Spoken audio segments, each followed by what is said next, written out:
না।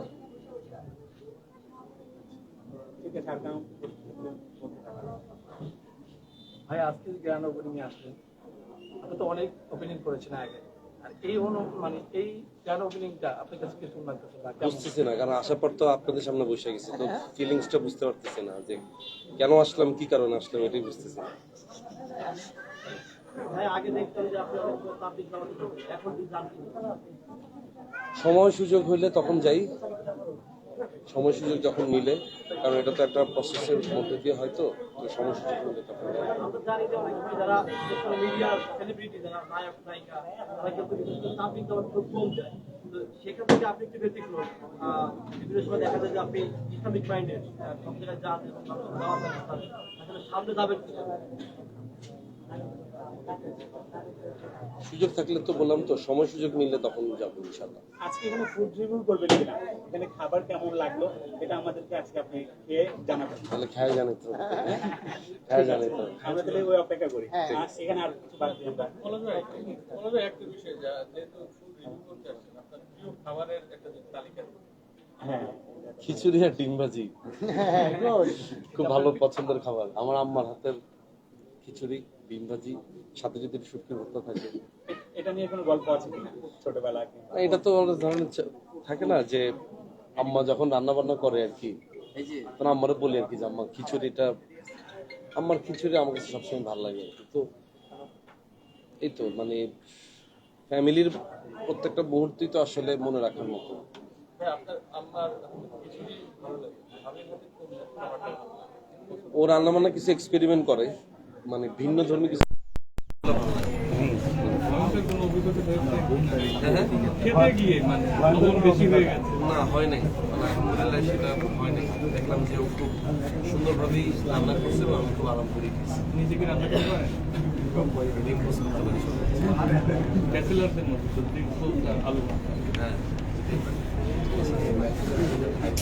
আমার আরেকটা প্রশ্ন আছে, আপনি যাওয়ার পরে আপনি কি কি শিখছেন সেখানে গিয়ে? আবারও নিয়ে এসেছে।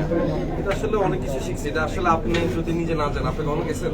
গেছি আমি। তাহলে আপনি কি কি শিখছেন?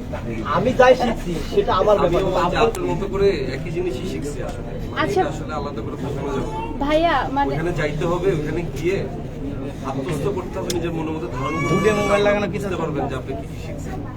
আচ্ছা ভাইয়া, তাবলীগ জামাতে আমরা যারা আপনি যেটা বলছেন, আমার সবচেয়ে প্রিয় জিনিস হচ্ছে ওখানে যেটা শিখছি খেদমত। ওই জিনিসটা আমার খুব পছন্দ।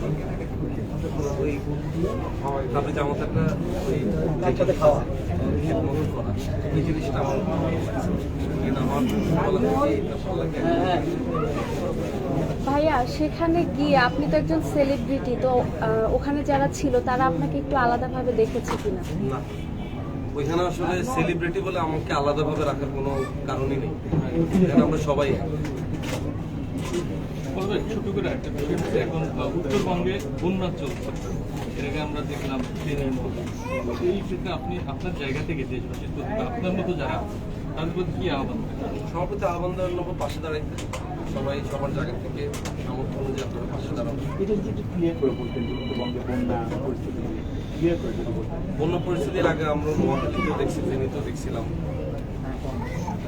সেখানে আমার ফাউন্ডেশন, ডাকবাক্স ফাউন্ডেশন, তারা কাজ করছে। এখন উত্তরবঙ্গে আবার একটা সংকট তৈরি হয়েছে, সেখানে আমার ফাউন্ডেশন কাজ করছে। এবং আমি মনে করি যাদের আমার মতো যাদের ফাউন্ডেশন নাই, তারাও নিজের উদ্যোগে কাজ করতে পারে। যে যার উদ্যোগে যে সামর্থ্য মতো যেভাবে পারে তারা আগে আসতে হবে। সাধারণ মানুষকে আপনার ফাউন্ডেশনে কাজ করার সুযোগ পাবে, আমরা যদি চাই আপনার সঙ্গে আপনার ফাউন্ডেশনে কাজ করবো। কাজ করে তো, মানে নোয়াখালীতে যখন গেছিল, নোয়াখালীতে আমার ঢাকা থেকে একটা টিম গেছে, বাকিটা নোয়াখালী টিম কাজ করছে। কুমিল্লাতে যখন ছিল আমার ঢাকা টিম গেছিল, কুমিল্লার টিম তখন আমাদের সাথে কাজ করছে। এখন যদি আমরা উত্তরবঙ্গতে যাই, তখন আমার ঢাকা টিম যাবে। উত্তরবঙ্গ থেকেও মানুষজন আমাদের সাথে তখন একাত্মতা প্রকাশ করে। আলহামদুলিল্লাহ এখন পর্যন্ত সবাই সেভাবে করে আসছে, এবং যার কারণে আমার ডাকবাক্স ফাউন্ডেশন আজকে বাংলা রান্নাঘরে কি ধরনের খাবার পাওয়া যাবে এবং কোনো ডিসকাউন্ট আছে? আমি একটা যোগ করে দিই, ভাইকেই কেন নিয়ে আসেন? আরো তো সেলিব্রিটি বাংলাদেশে আছে। ভাইকে নিয়ে আসার পিছনে কারণ হচ্ছে এটার এই রেস্টুরেন্টের ওনার হচ্ছে আমার ওয়াইফ। তো আমার ওয়াইফ হচ্ছে ভাইয়া অনেক মানে বিগেস্ট বলা যায়। তো ওর কথা হচ্ছে যে যত যাই হোক আমার ভাইকে লাগবে। এর জন্য এর জন্য।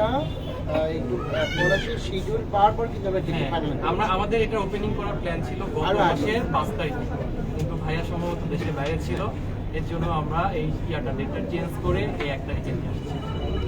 আপনারা এখানে কোন খাবারটা তাকে দিবেন ট্রাই করার জন্য? আমি আমার এখানকার সবগুলা খাবারই দিব, এর মধ্যে ভাইয়া যেটা পছন্দ সেটা টেস্ট করে আমাদের সবাইকে বলুন ভাই। আপনার আম্মু কি আসলে কি এলাকার কি চেয়ারম্যান? আমার আম্মা একজন নাটকের আম্মা চেয়ারম্যান, কিন্তু আমার রিয়েল আম্মা হচ্ছে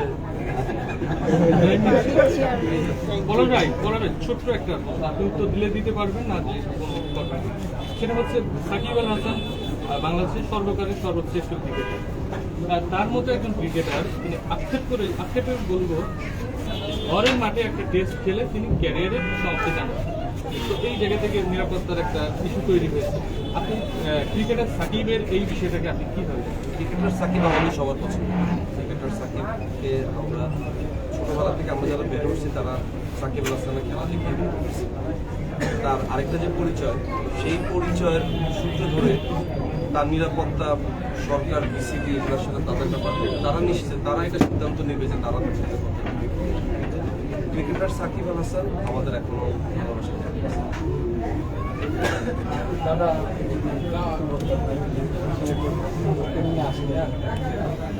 এত ওপেনিং আপনি করেছেন, এটার মধ্যে বিশেষত কি? আমি বলতে পারি সবাইকে নিয়ে কাজ করি। পলাশ আমার খুব পছন্দ, যেহেতু আমাদের রিয়াজ বলে, রিয়াজ আমাদের একজন team, আমাদের একটা অংশ, আমাদের আমি করি। আমি যে শ্যুটগুলো করি, যে আপনারা দেখি সব সেলিব্রিটি, সেটা রিয়াজই আমার সব। সেই সুবাদে আমার কাছে যখন আসলো যে দাদা পলাশ, এর আগে রিয়াজ কিন্তু পলাশকে নিয়ে একটা শ্যুট করেছে। আপনি জানেন হয়তো পলাশ কখনো ফটোশ্যুট করেন, মানে আমাকে দিয়েই প্রথম একটা ফটোশ্যুট করেছে। সেই সুবাদেই রিয়াজ যখন আমাকে বললো যে পলাশ ভাইকে নিতে চাই, আমরা যোগাযোগ করলাম। উনি তখন মানে খুব ব্যস্ত ছিল, দিতে জানালাম।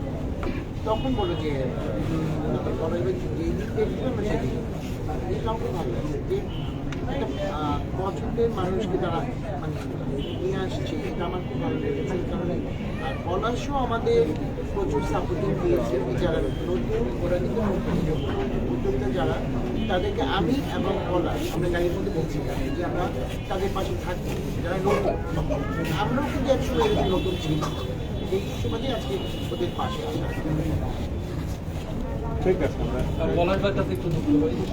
আপনারা হচ্ছে সাধারণ জনগণ আপনাদেরকে প্রথমে ফলো করে, আপনারা আয়না ফলো, ঠিক সেই জায়গা থেকে আপনারা বিভিন্ন গ্র্যান্ড ওপেনিং করে থাকেন।